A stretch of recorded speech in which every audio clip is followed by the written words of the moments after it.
Hello. I'll disable the music, although I would like to listen to music at the same time, but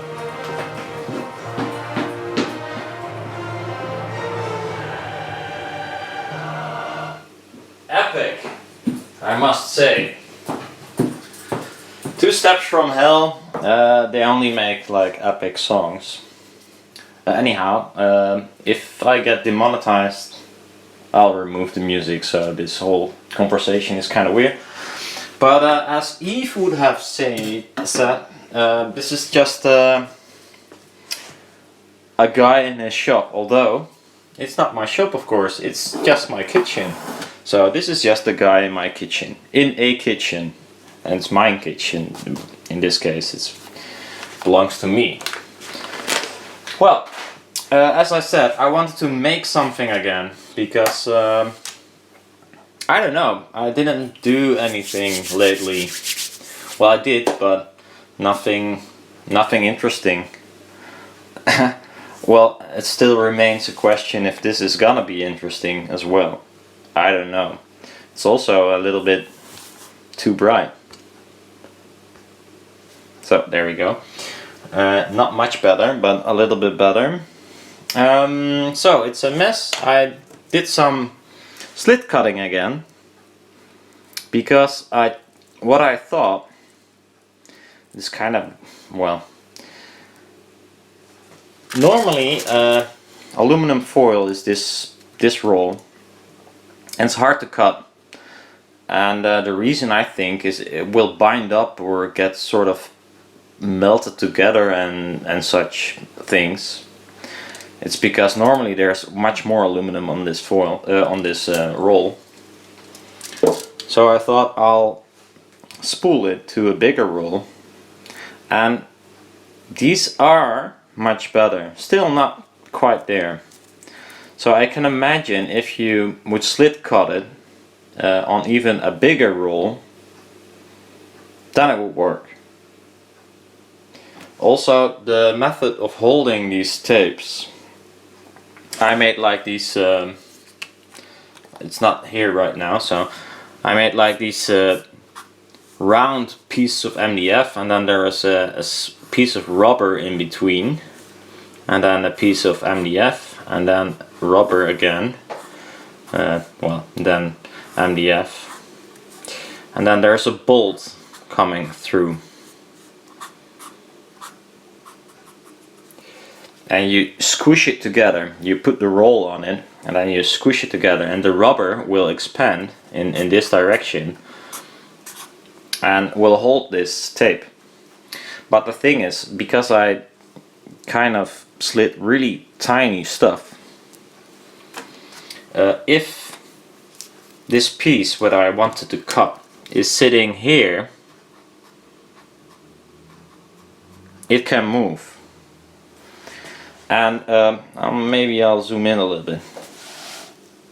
Yeah, and if it moves, the thickness of the foil is not consistent, so I might need to use not 18mm MDF, but use more of the rubber stuff, maybe completely rubber. That would be nice. So every piece is held tightly on the spindle when I cut it. Now it is prone to moving, so these are, they look kind of the same, but I made a few of 3.5mm and a few of 4. These were 4, these are 3.5, or should be, but they're not. They're like all over the place. Well, all over, I mean it's like 0.4mm or something, but if you want to make, for the planar loudspeakers, it has to be consistent, otherwise I have no clue what the resistance is. And also, if you use two separate rolls on two different speakers, then the impedance is going to be different, and also the output is going to be different. So it has to be much tighter, these tolerances. But actually that's not what I wanted to talk about. Because I've done this today, and it's not working, and fuck it. First have a beer. Is this possible on YouTube, or do you get demonetized as well for drinking a beer?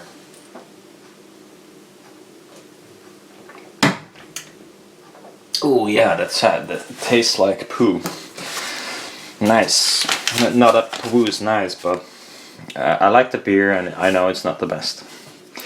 Okay, so what I wanted to do, I was looking in my stuff and I thought, what can I make? Because planers, it is fun to make, but I have some problems with not being able to use wires in the top end, because it's just, well, the foil does a better job, that's for sure. Another reason actually is because it is in the higher frequencies, it is acting like a like a line source, but not a true line source. It creates all this kind of weird looking frequency response, like this.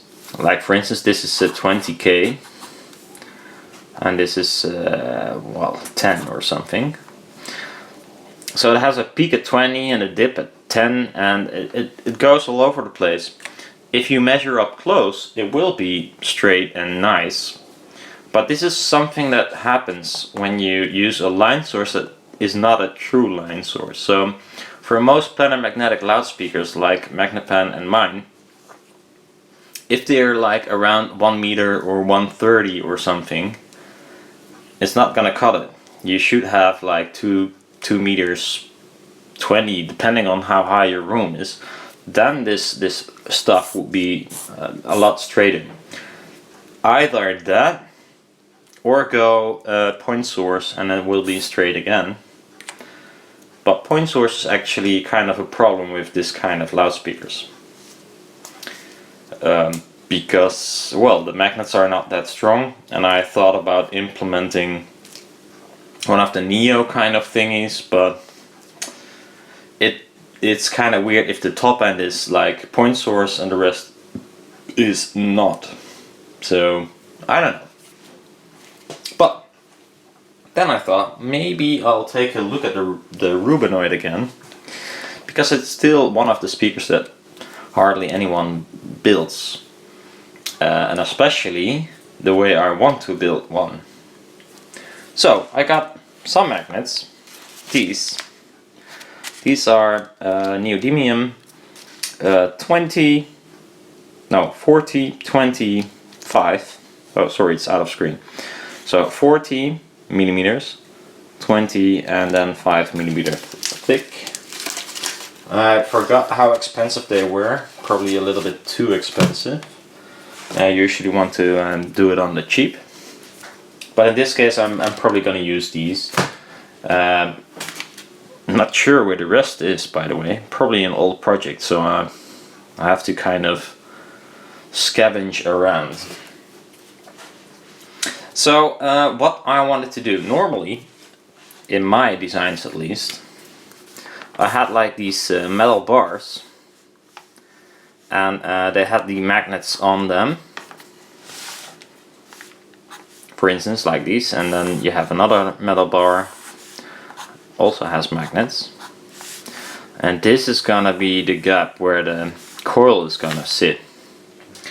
Now you get a pretty large thing if you put all these magnets behind each other. Another option is doing it like this. Use larger steel and then use the magnets like this. Benefit, well, actually there are two benefits. I'm not sure why I always use this one. Metal, because this is wider, it's gonna be way stronger. So I had to use like 10 10 millimeters of magnet or metal for this one, or it will screw up. And probably only use I can use 8 millimeter thick metal plate for this one, because it's much wider and it's, well, the reason why it's much stronger. Now what I wanted to do is actually make a sort of normally it is full range, and that's nice, but you have the same problem as with the planars I explained earlier. They become large and you will have this kind of weird response. So I thought maybe I can implement like 2 drivers in one. So you would have, if you look at the coil, you would have like for instance, let me see, 1 coil, and then you got a smaller coil, and then you would have like again a big coil, and you would have like a tweeter. It's completely out of frame, sorry. So a tweeter here, and then mid-range and a mid-range, because the mid-range needs, well, it needs a little bit more oomph to get there. You can use a smaller tweeter. That's at least the idea. If it's gonna work, that, well, remains to be seen. Now, so for magnets, for instance, I'm gonna use 1 magnet here, and then I'm gonna use 2 magnets here, and 2 here as well, and on the other side as well. So now the question is, first of all, if the tweeter is gonna be loud enough. Might not be the case. I'm not sure. You just have to test it, because I really have no clue. But the other thing is that if you would gang these magnets all together, so for instance like this, now I'm adding magnets, but there is quite a lot of field strength here, and here, and here, and here, at a spot that is kind of weird, because the coil is moving in this direction instead of this direction here as well.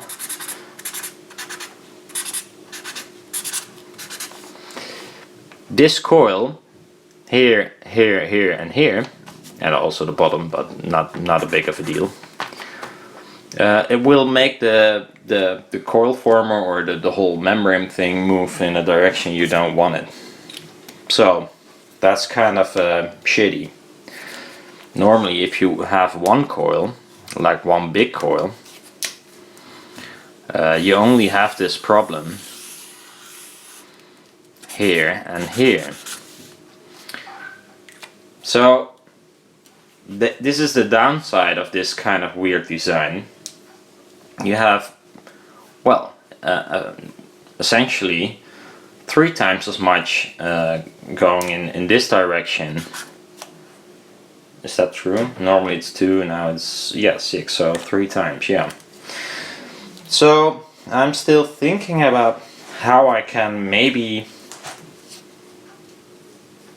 make it so that there is not a huge magnetic field at the points where this coil is going sideways. And I thought about, if you look at one of the metal pole pieces, for instance, I'll do it like this maybe. So this is metal, then I make a notch in here, and another notch, and then here is gonna be the tweeter, and here is gonna be part of the mid-range, and here as well. So what I hope is actually that this part is not, because there's a notch out of the metal, so the magnet's gonna be sitting here.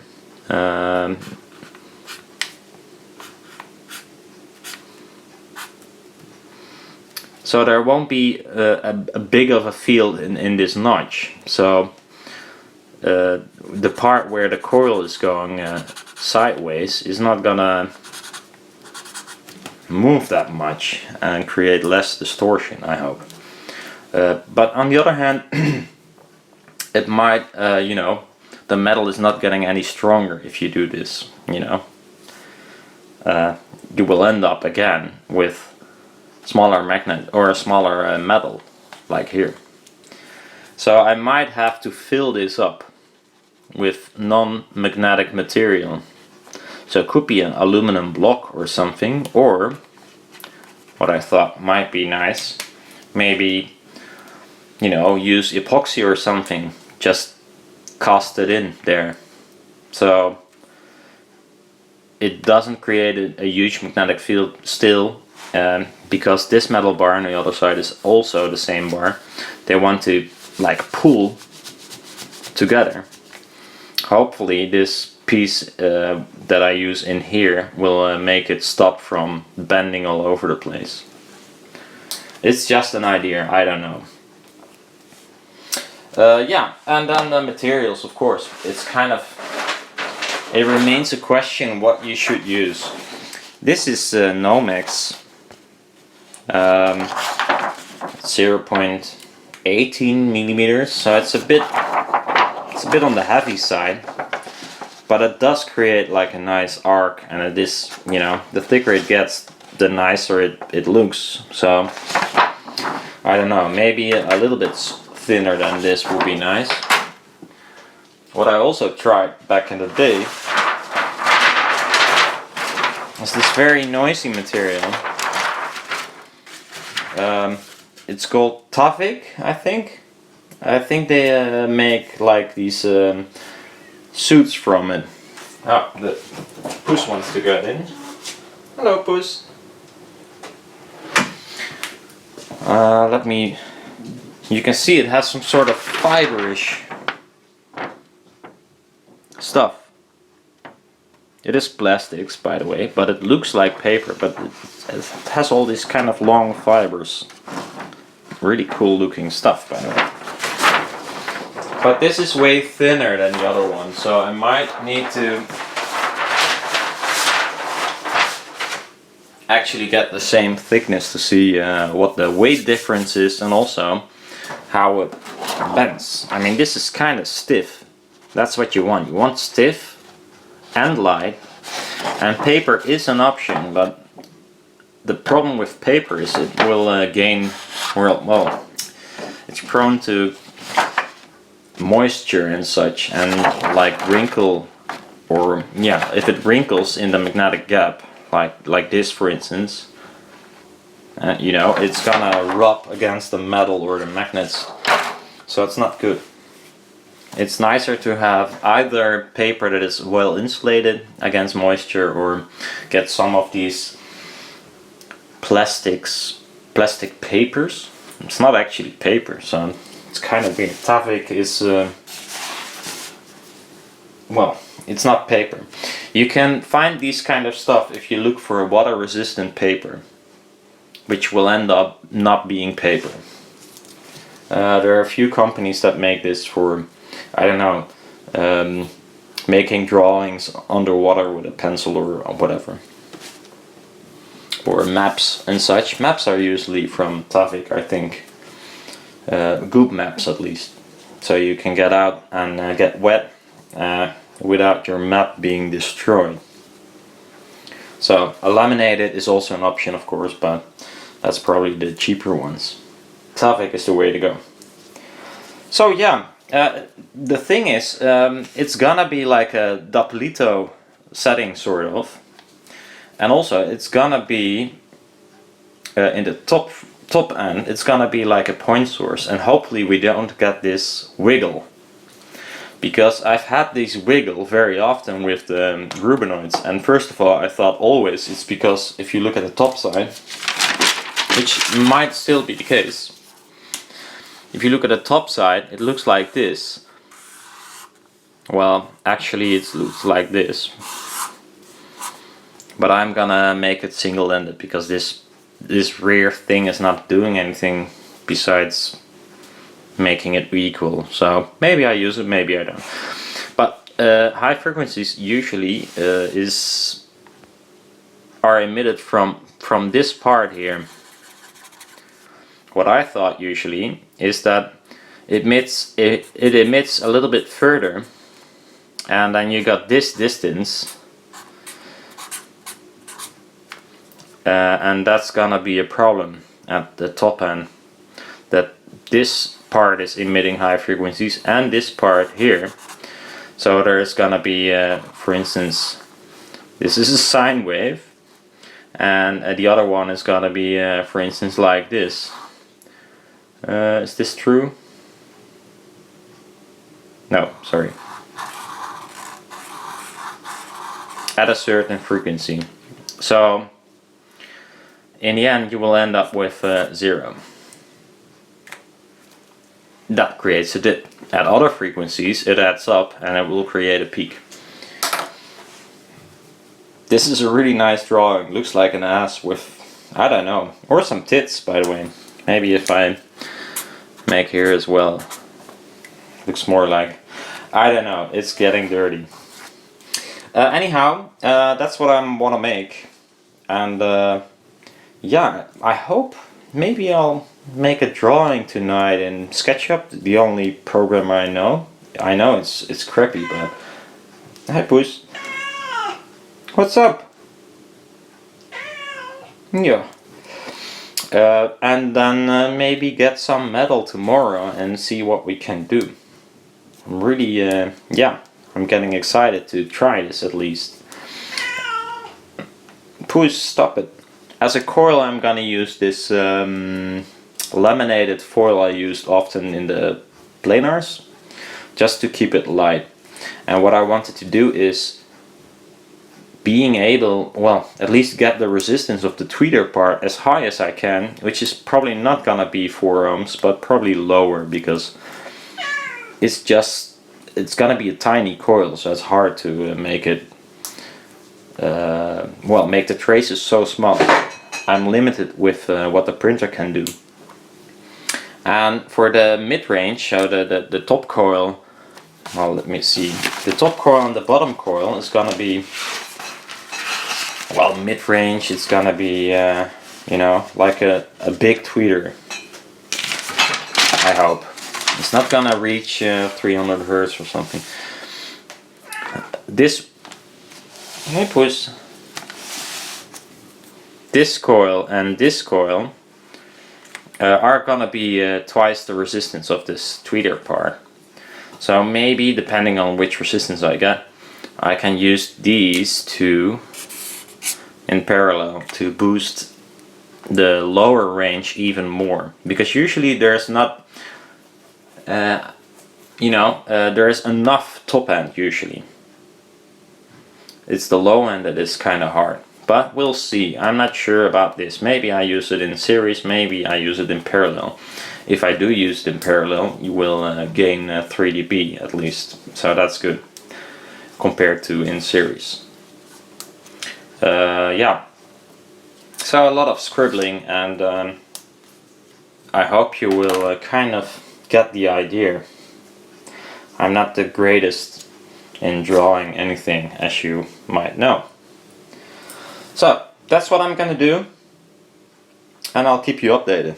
And now I'm gonna enjoy my beer and dinner. See you later. Bye bye.